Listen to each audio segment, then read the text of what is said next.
Hey guys, how's it going? Hope you're doing well. My name is Crown, and today I'm going to read you some very interesting stories that I hope that you're gonna love. And now, without further ado, let's go!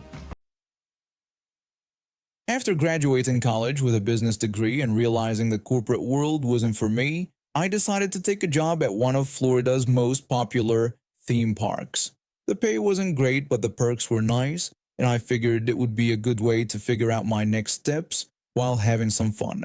I started in quick service food at one of the resorts, and within a few months I found my niche, the pizza station. I know it sounds silly, but I was really good at it.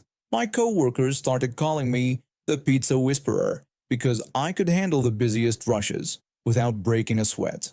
The position had two parts, pizza front and pizza back. Pizza back was my favorite because I got to work in blessed air conditioning and had access to a walk-in fridge, which was heaven compared to the sweltering heat of most kitchen positions.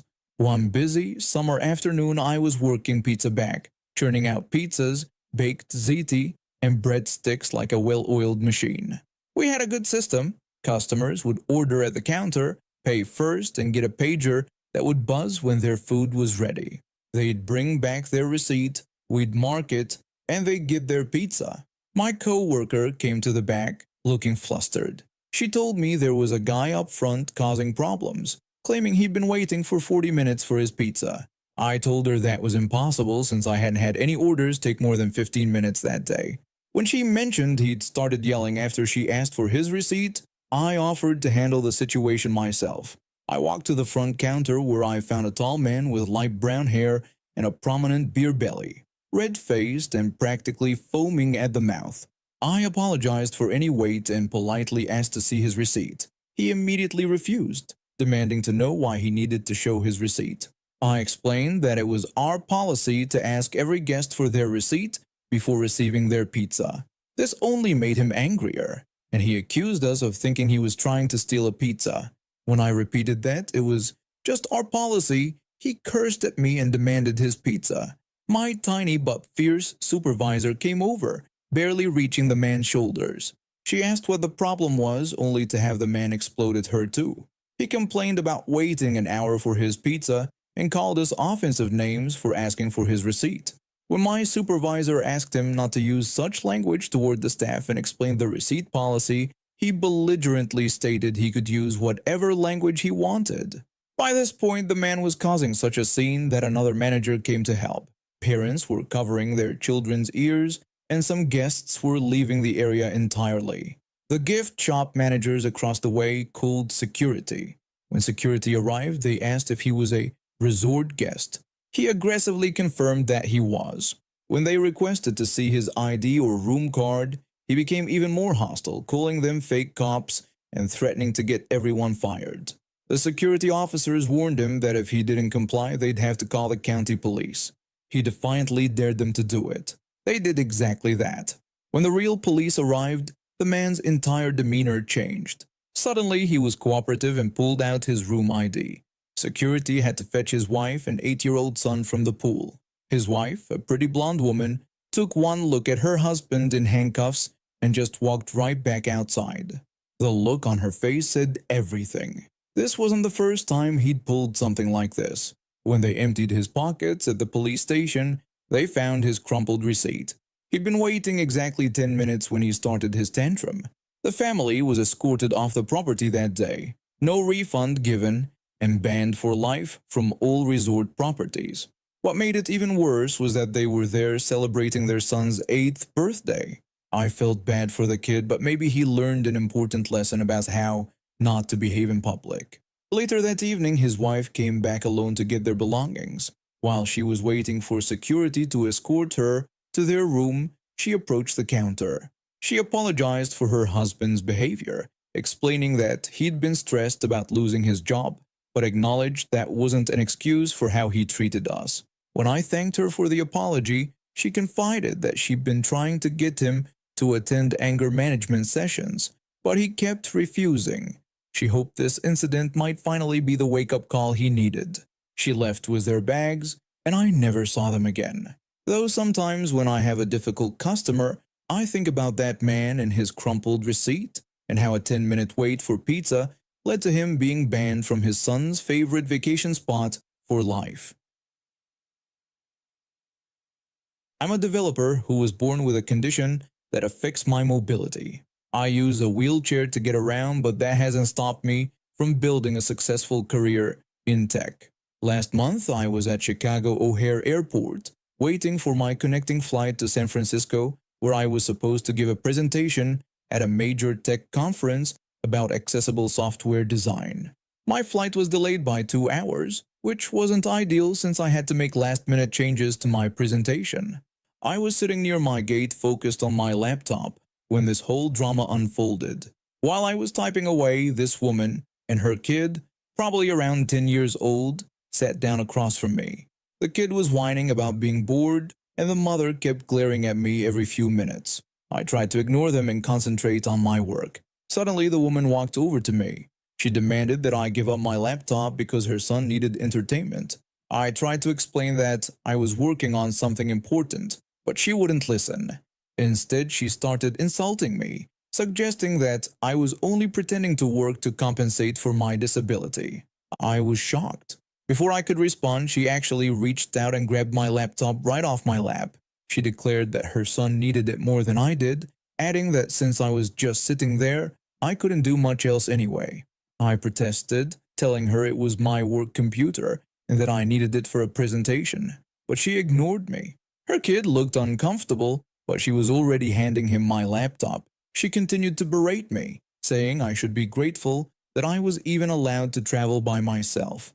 At this point, a businessman who had been sitting nearby stood up and intervened. He sternly ordered her to put the laptop down immediately.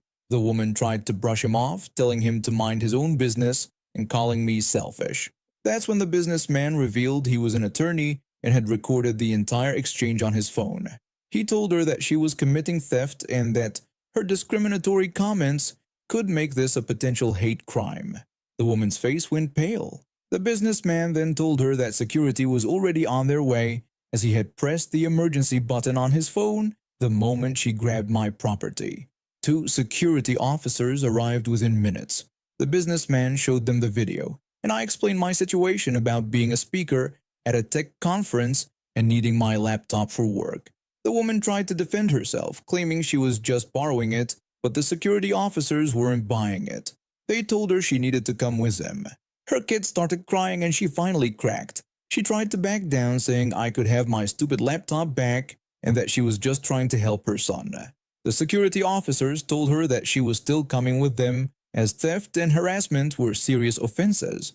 When they led her away, the businessman helped me check my laptop for damage. Thankfully, it was fine. The kid was taken to customer service to wait for another family member to pick him up, as his mother was being detained. The businessman stayed with me until the situation was resolved. Turns out he was also heading to San Francisco and worked for a law firm specializing in disability rights. He gave me his card and offered to help if I wanted to pursue legal action. I did press charges. The woman was charged with theft and harassment with discriminatory intent. She ended up with a hefty fine, community service hours at a disability support center, and was banned from the airline for 1 year. My presentation at the conference was a huge success, and I even added a small section about this incident to highlight why accessible technology and education about disability rights are so important in today's world. The businessman and I still keep in touch. He's helped connect me with several organizations that promote accessibility in tech, and we're working on some projects together. A month after the incident, I received an unexpected email from the woman's son. His aunt had helped him write it, and he wanted to apologize for what happened that day. He explained that the experience had opened his eyes to how wrong his mother's behavior was, and he'd started learning about disability rights on his own. He even joined a school club that promotes inclusivity and accessibility awareness. It's amazing how one terrible afternoon at an airport ended up creating ripples of positive change in so many unexpected ways. I've been living in this small town for over 15 years now. It's one of those places where everyone knows everyone and change comes slowly. I had all my accounts with First Regional Bank since I moved here. My mortgage, savings, checking, everything. They weren't the biggest bank around, but their branch was right downtown, just a 5-minute walk from my house. Then came the merger announcement. First Regional was being absorbed by National Banking Corporation. At first, they promised nothing would change, but within 6 months, they closed our local branch. The closest one? A 30-minute drive away. They kept pushing their online banking services, saying it would be more convenient. And for the most part, it was. Until it wasn't. Last week, I needed to change the beneficiary on one of my accounts after my sister had a baby. Simple enough, right? I tried doing it online but kept getting an error message. Spent 15 minutes trying different browsers, clearing cache, the whole deal. Nothing worked. Figured I'd try again in the morning. Same error. So I took time off work and drove to their branch. After waiting in line for 20 minutes, I finally got to the counter. The customer service representative barely looked up from her computer when I approached. I explained that I needed to change a beneficiary on my account. Her response was dismissive. She simply told me that I could have done this online. That's when something in me snapped. I explained how I had already spent 15 minutes trying to do it online, had waited until morning to try again, and still got the same error, which was why I decided to drive half an hour for help. She just suggested that I could have called their toll-free number for assistance instead. I pointed out that coming to the branch was also an option for help. She persisted, saying that calling might have solved the issue. At this point, I had enough of being treated like an inconvenience. I told her that we could solve this another way, by closing all my accounts. That got their attention. The branch manager appeared beside the counter almost instantly. He tried to smooth things over by asking what the problem was. I explained my frustration about them closing my local branch, their faulty online system, and their staff treating me like an idiot for coming in person. I pointed out how unreasonable it was to spend an hour driving to and from a bank when I had several other options: Community Credit Union, First State Bank, Regional Trust, and United Savings, all just 6 minutes from my house. The manager tried to placate me, but I wasn't interested in their excuses anymore. 15 minutes later, I walked out with a cashier's check for my entire balance, drove straight to Community Credit Union, and opened new accounts. That evening, I got an email from National Banking Corporation asking for feedback about my branch experience. Oh, I gave them feedback all right. Every single detail about how they'd failed their customers. The next day, I logged into my old account to make sure everything was properly closed and got another survey request. I copied my previous responses to a Google Doc and filled it out again. Then I realized something. Every time I logged in, they sent a new survey request. So I started logging in daily, sometimes multiple times a day. Each time I'd get a new survey, and each time I'd fill it out with the same detailed complaint about their service, their branch closures, and their attitude toward customers. It's been over a month now, and I've submitted over 50 surveys. Their system automatically generates performance reports based on these surveys, and I know every single one of my responses is dragging down their customer satisfaction metrics. The branch manager even called once, asking if I would stop filling out the surveys. I politely reminded him that if they didn't want my feedback, they shouldn't keep asking for it.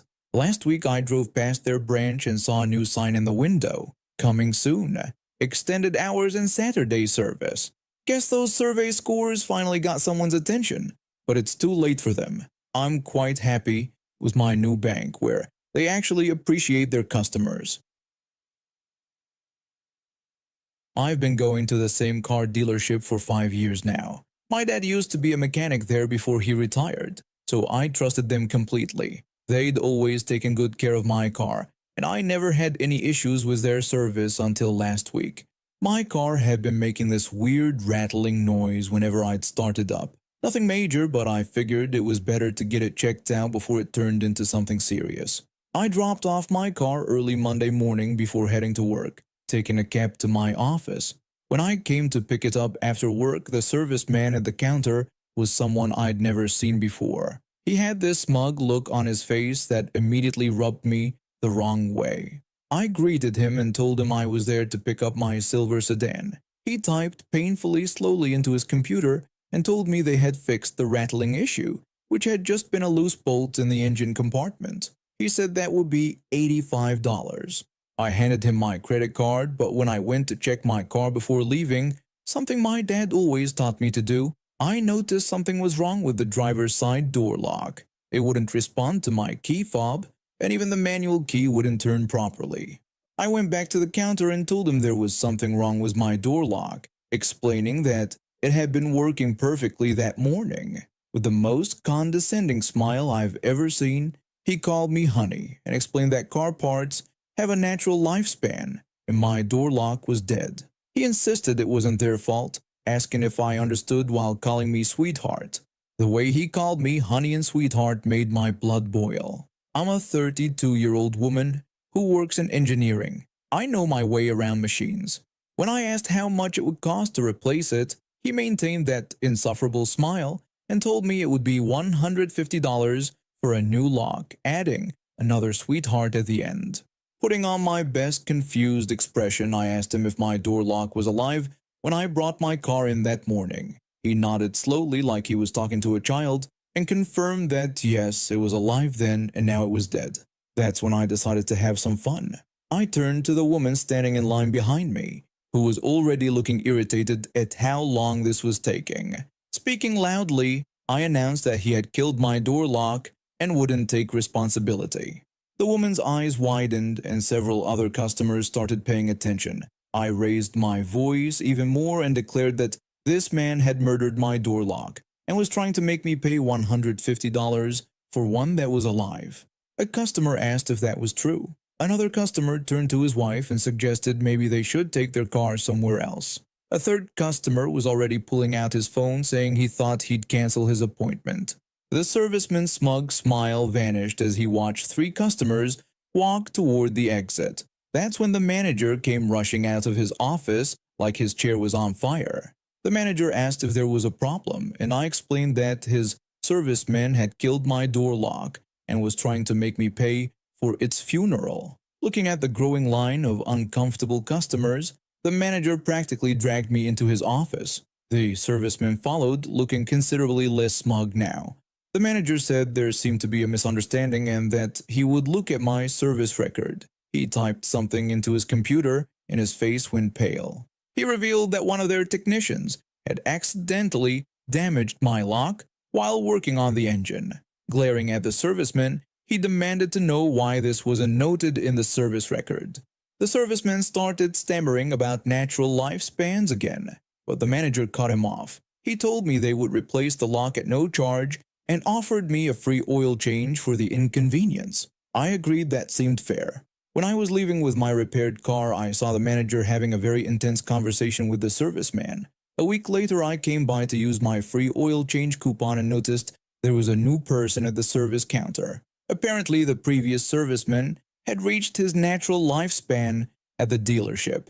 I still go to the same dealership. They do good work when they're not trying to scam people. Plus, the new service representative never calls anyone honey or sweetheart. And now we have reached the end of today's stories. Thank you for watching, and see you next time.